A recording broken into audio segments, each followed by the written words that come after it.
Coucou la famille, c'est Kinglish Monanzambe en direct de Kinshasa. Rendez-vous sur YouTube et abonnez-vous massivement à la chaîne Info Plus RDC. Les belles informations, les bonnes informations factuelles, vérifiables et vérifiées. Info Plus RDC, rendez-vous tous sur YouTube. Easy. Compte rendu de la 16e réunion du Conseil de ministres. Le président de la République, chef de l'État, Félix-Antoine Tshisekedi Tshilombo, a présidé ce vendredi 20 août 2021 par visioconférence la 16e réunion du Conseil de ministres du gouvernement de la République. 5 points étaient inscrits à l'ordre du jour, à savoir la communication du président de la République, chef de l'État, la note d'information du Premier ministre chef du gouvernement, les points d'information, examen et adoption des dossiers et l'approbation de relevé des décisions de Conseil de ministres. De la communication du président de la République. La communication du président de la République a porté essentiellement sur 3 points, à savoir 1. De la consommation d'une drogue dénommée Bombay. Le président de la République a attiré l'attention des membres du gouvernement sur ces phénomènes inquiétants qui sévissent depuis quelques semaines et qui touchent la jeunesse congolaise. À Kinshasa, des jeunes s'adonnent à la consommation d'une drogue baptisée Bombay. Cette substance fortement toxique et dangereuse pour le cerveau serait constituée à base d'un mélange des résidus provenant des tuyaux d'échappement, des chanvre, des fonds de teint et d'autres composantes.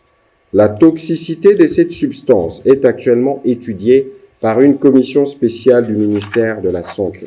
Au Nord Kivu, il est également signalé la consommation d'une autre drogue tout aussi dangereuse, appelée Muvoke. Dans un contexte où le pays livre une bataille sans merci contre l'ennemi invisible appelé Covid-19, le gouvernement ne peut tolérer de voir la jeunesse, lésée de forces vives, se détruire inexorablement par des substances toxiques de ce genre. Le président de la République a donc invité tous les ministères sectoriels à tout mettre en œuvre afin de trouver des solutions idoines quant à la prise en charge et à l'encadrement de jeunes victimes de la consommation de ces substances dangereuses. Toutefois, a-t-il insisté, il convient de garder à l'esprit que ces phénomènes de société en appellent à la responsabilité collective de toute la nation. Le point 2 de la communication du président de la République a porté sur la protection de l'environnement. Le président de la République a estimé qu'il est impératif pour le ministère de l'Environnement et Développement durable de produire dans un délai raisonnable une série d'éléments afin de renforcer le programme du gouvernement dans ce domaine et de permettre une participation effective de la République démocratique du Congo à la conférence sur le climat COP26 en novembre prochain à Glasgow en Grande-Bretagne. Il s'agit respectivement de l'évaluation du programme 1 milliard d'arbres à l'horizon 2023 visant la restauration de 3 millions d'hectares et la réduction de la déforestation de 25% pour sauver 1 million d'hectares. Cela appelle à une étude approfondie sur l'évaluation de ce projet, les avancées concrètes et les recommandations y afférentes. Du fonds carbone qui régorge l'aspect économique de la politique environnementale. Ceci exige l'exploitation de mécanismes appropriés pour la levée des fonds en faveur de la République démocratique du Congo, de l'adhésion du pays au groupe d'observation de la Terre. La République démocratique du Congo est appelée à structurer son offre en se dotant d'un tel système, à l'instar des autres pays, tant qu'il offre des opportunités qui consistent à appuyer les pays membres à se doter des systèmes fiables et à former l'expertise locale pour mieux suivre les catastrophes naturelles, la gestion de l'énergie, les changements climatiques et ses impacts, la gestion des écosystèmes ainsi que l'agriculture durable. À ces sujets, le président de la République a recommandé la tenue d'une réunion technique urgente avec le secrétariat technique de cette organisation pour échanger sur les opportunités et les conditions d'adhésion en marge de la conférence sur le climat COP 2026. De la participation de la République démocratique du Congo à cette conférence, notre pays a pris un engagement ferme de contribuer à l'effort climatique global à travers sa contribution déterminée au niveau national à l'accord de Paris. Si les délais initial des dépôts étaient prévus le 31 décembre 2020, une rallonge avait été accordée au pays jusqu'au 30 juin 2021. Il y a lieu de connaître la situation de la RDC afin de permettre une participation effective du pays à ces assises.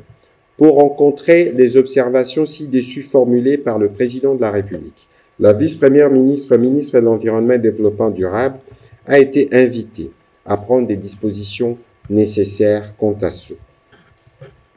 Troisième point de la communication du président de la République, chef de l'État, du dernier classement international relatif à la transparence budgétaire des pays africains. La République démocratique du Congo occupe la 13e place sur les 53 pays africains classés par les départements d'État américains en matière de transparence budgétaire, avec comme mention progrès significatif.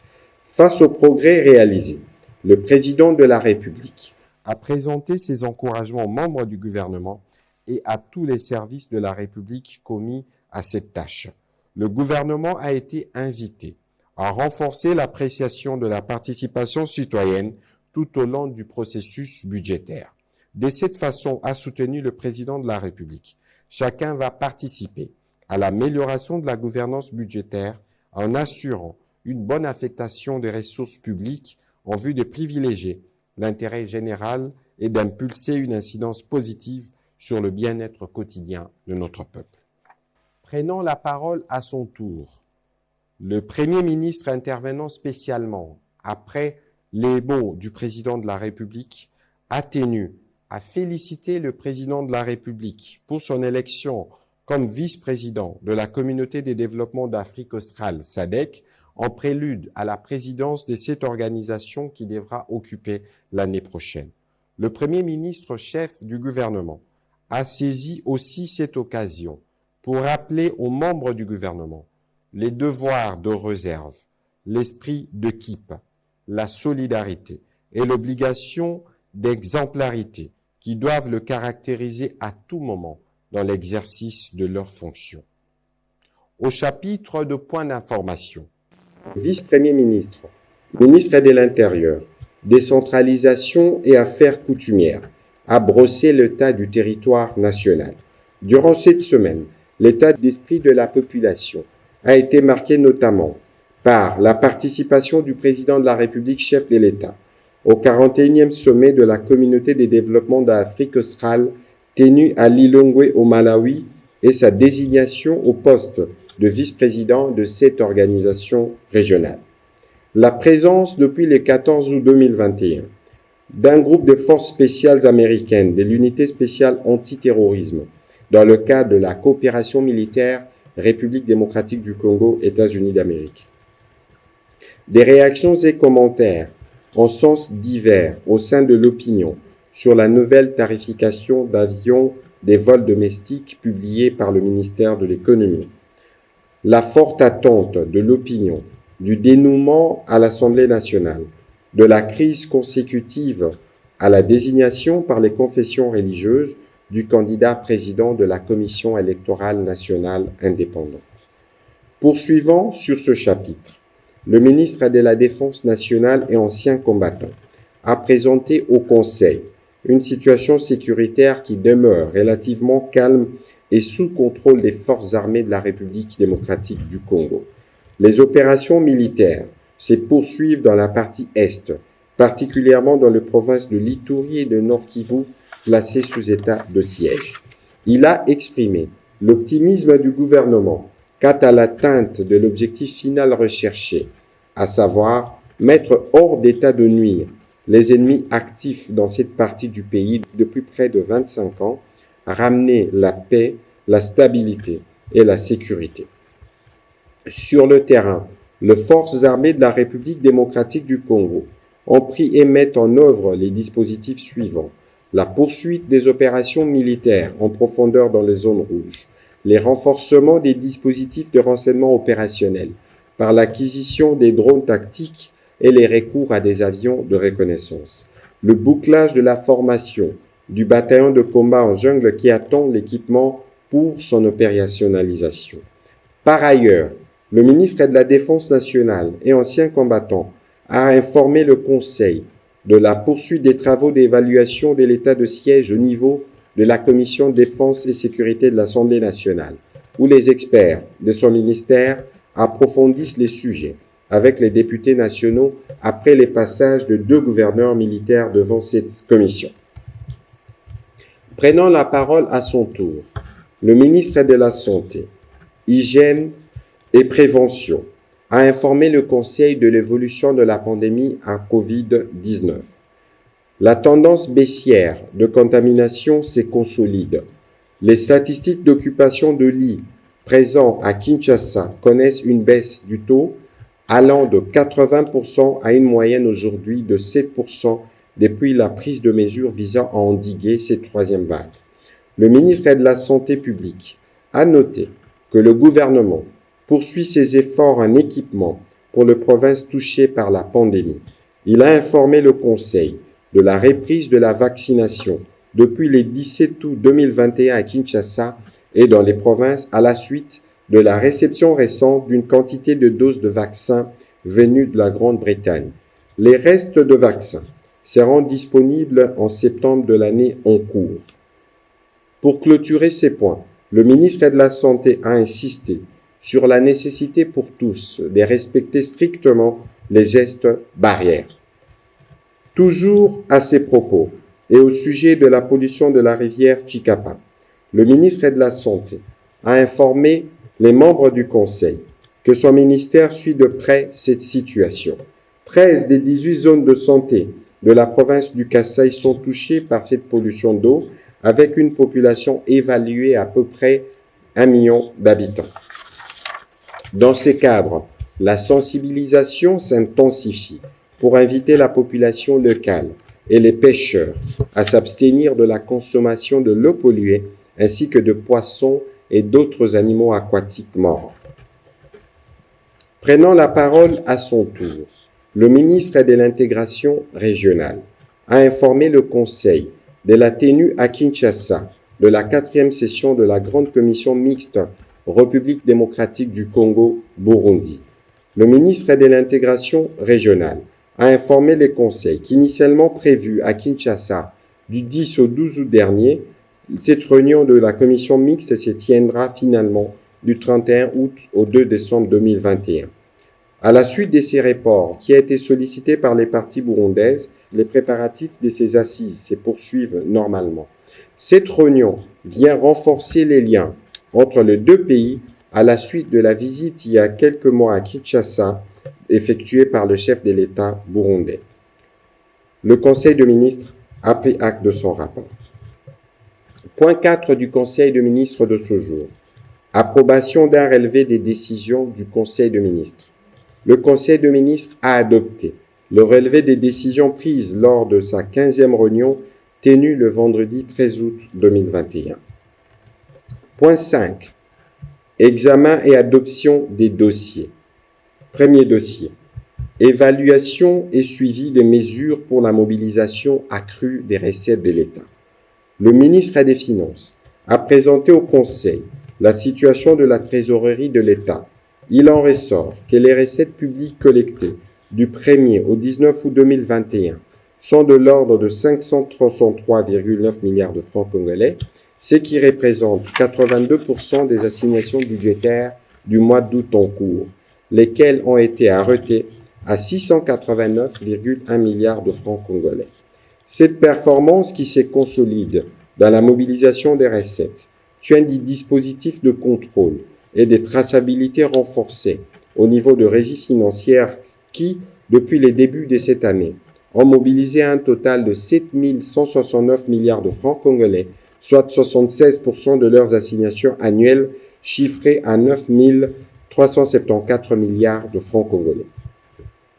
Le Conseil de ministres a salué cette performance et encouragé les régies financières à redoubler d'efforts pour maintenir la tendance haussière de la mobilisation des recettes publiques enclenchée depuis quelques mois. L'objectif étant de franchir la barre des assignations budgétaires annuelles conformément au contrat des performances et à la cible de recettes fixée dans l'accord global avec le Fonds monétaire international.